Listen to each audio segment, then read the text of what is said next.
여야의 두 전직 대통령이 우연히도 비슷한 시점에 문화 행보에 나섰죠.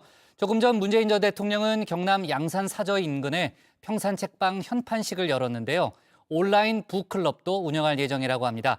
MB는 내일 연극 관람을 할 예정이라고 하는데 MB맨으로 꼽히는 유인촌 전 장관이 출연하는 연극입니다.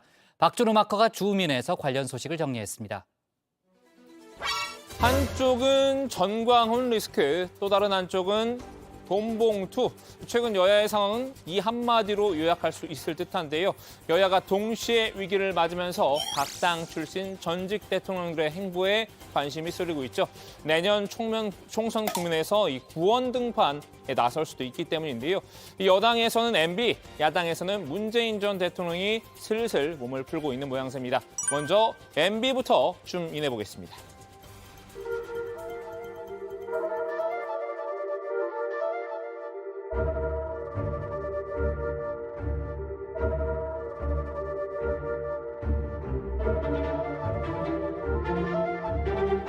지난해 12월 사면 복권된 MB, 올해 들어 두 번째 공개 행보에 나선다고 합니다. 지난달 천안함 묘역 참배에 이어서 내일은 연극을 관람할 예정이라고 하는데요. 연극의 제목은 파우스트입니다. 굳이 직접 관람하려는 이유, 다름 아닌 이분이 출연하기 때문인데요. 나는 언제까지 이 지식의 감옥에 갇혀 있어야 한다는 말인가? 저 산처럼 높이 쌓여있는 저 두꺼운 책들, 이 냄새나는 서류들, 그리고 유인촌 전 문화체육관광부 장관입니다. 올해로 배우 데뷔 50주년을 맞았죠. 유 전 장관이 올해 제 첫 작품이 곧 무대에 오른다면서 이 MB에게 직접 관람을 요청했다고 하는데요. 유 전 장관은 문화계 대표 MB맨으로 꼽힙니다. 이명박 정부 시절 이 대통령직 인수위원을 거쳐 후대 문체부 장관을 역임했는데요. 다시 예술계로 돌아간 뒤에도 이 두 사람은 인연을 이어왔습니다. 유 전 장관은 다스 관련 사건 등으로 MB가 검찰에 불려가거나 구속될 때도 여러 차례 배웅을 나갔는데요. 신경 어떠신지 한 말씀 해주세요. 안에서 어떤 얘기 나누실 건가요? 두 사람이 인연을 맺게 된 건 이 드라마 때문이라고 합니다. 이 1990년에 방영된 드라마 이 야망의 세월인데요. MB는 이 현대건설의 평사원으로 입사해서 12년 만인 35살에 최고 경영자에 올랐던 바 있죠. 야망의 세월은 MB의 이런 셀러리맨 성공 신화를 다뤘는데요. 이 드라마에서 유 전 장관은 MB를 모델로 한 주인공 박형섭 역을 맡았습니다. 민주주의가 죽어가고 있어. 그런 사치품 때문에 유혈극을 벌릴 필요가 있느냐는 얘기예요. 사치품? 그래요. 배고픈 사람한테는 사치품 그 이상이 아무것도 아니에요. 재건복이나 있고 경제개발 5개년교회 깃발만 흔든다고 해서 배고픈 국민이 다 밥 먹을 수 있는 거 아니야? 유 전 장관은 이때 MB의 눈에 들었다고 합니다. 그때 시작된 인연이 지금까지 이어진 건데요. MB는 이 구속되기 전에도 유 전 장관이 나오는 연극은 종종 챙겨봤다고 하는군요. 이번 연극 관람에 굳이 정치적인 의미를 부여하자면 이 원조 MB맨 챙기기 정도일 텐데요. MB는 실제로도 이 정치적 행보도 앞두고 있습니다. 앞으로 이 서울 청계천과 4대강도 방문할 예정인데요. 둘 모두 여권에서 MB의 치적이라고 지켜 세우는 곳들이죠.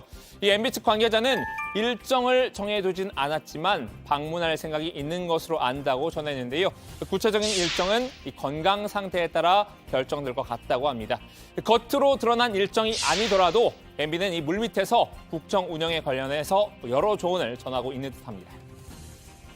다음 달에 있을 미국 국빈 방문에 대해서 이명박 전 대통령께서는 미국이 특히 윤석열 대통령을 중요시한다는 것을 의미하고 그냥 가는 것보다 국빈 방문으로 가는 것이 훨씬 더 여러 가지 국가 외교에 도움이 될 것이다. 이런 취지의 말씀을 하셨습니다.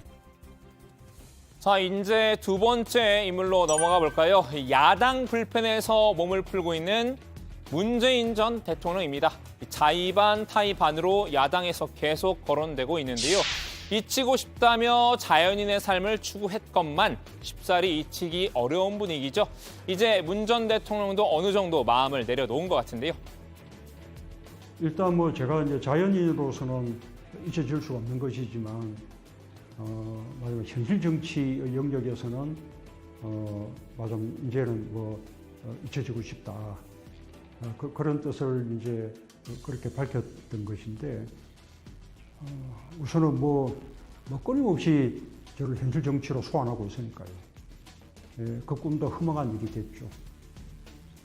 이렇게 끊임없이 저를 현실 정치 속에 이렇게 소화를 하게 되면 결국은 그것이 그들에게 부메랑으로 돌아가게 될 것이라고 생각해요.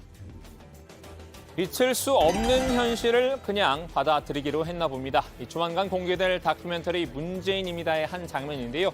작심한 듯 현재 정부 여당에 대한 실망감을 드러냈습니다.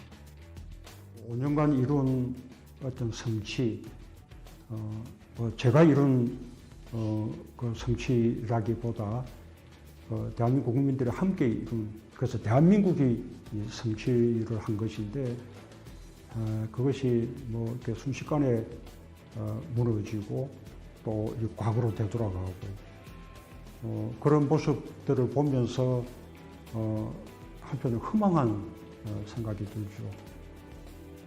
윤석열 정부가 지난 5년 이 문재인 정부가 이룬 성과를 허물고 있다는 비판인데요.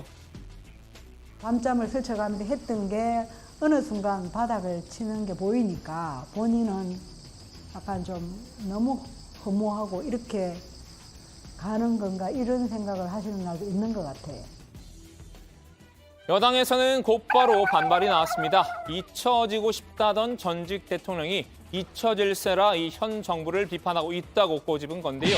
대체 이 문재인 정부의 성과가 무엇이냐고 되물었습니다. 문재인 정권 5년은 소상공인들을 벼랑 끝으로 내몰았던 소득주도 성장으로 시작해 이념에 매몰된 묻지마식 탈원전, 현재의 국회 위기를 초래한 짝사랑 대북 정책, 그리고 26전 26패의 부동산 정책 등 불공정과 내로남불로 점철되어 있습니다. 국민의힘 유상범 수석 대변인 어느 누구도 문 전 대통령을 현실 정치에 소환하지 않았다고 지적을 했는데요. 오히려 이 문 전 대통령의 한마디가 우리 사회의 불행을 소환하고 있다고 비판했습니다. 이 서점 운영에나 집중하라고 비꼬기도 했죠.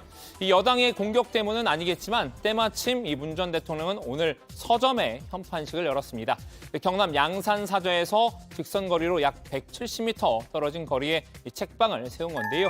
이름은 마을의 이름을 딴 평산 책방입니다. 제가 이제 곧 오픈하려고 예정하고 있는 책방입니다. 보시다시피 책방하고 작은 도서관 구설하고 있는데 책방에도 작은 도서관에도 책들이 이미 들어와 있는 상태고 이제 절차만 다 마치면 언제든지 오픈할 수 있는 상태. 지난 2월부터 이 리모델링 공사를 진행해 왔는데요. 애초 3월 평산 책방을 열 예정이었지만 공사가 늦어지면서 오늘에야 현판식을 열었습니다. 영업은 시작되지 않았는데요. 아직 행정 절차가 남아 있다고 합니다. 책방 운영은 재단법인 평산책방과 마을 주민들로 구성된 운영위원회가 맡을 것으로 전해졌는데요. 마을 책방 겸 민주당원들의 사랑방 역할도 하게 될 것으로 보입니다. 마을 도서관 역할뿐만 아니라 또 멀리서 오는 우리 그 당원 동지, 또 지지자들 이렇게 또 만날 수 있는 장이 되기도 하고 또 이제 한편으로는 책방뿐만 아니라 앞으로 책방을 거점으로 해서 북클럽 이름을 책친구들이라는 이름을 지었는데 평산 책방의 책친구들이라는 북클럽을 온라인으로 운영하려고 합니다. 그걸 통해서 함께 온라인상으로 함께 책 읽고 함께 독감 나누기도 하고 저 어제도 도서 시인 출신으로 전 문화체육관광부 장관을 지낸 도종환 의원도 법인의 이사로 참여한다고 하죠. 책방 앞마당에는 19대 대한민국 대통령에게 바란다는 문구가 적힌 조형물도 설치돼 있는데요. 단순 마을 책방이라고는 하지만 정치적 의미를 아예 배제할 순 없을 듯합니다. 여러분 고맙습니다. 다시 출마할까요? 자, 오늘은 이 전직 대통령 두 사람에게 줌인해봤는데요. 대한민국의 미래를 지향한다는 정치권에서 계속 과거의 인물들이 언급된 현실이 아이러니하기도 합니다. 오늘 주민 한마디는 이렇게 정리합니다. 문화 행보로 몸푸는 두 전직 대통령, MB는 연극, 문재인은 책.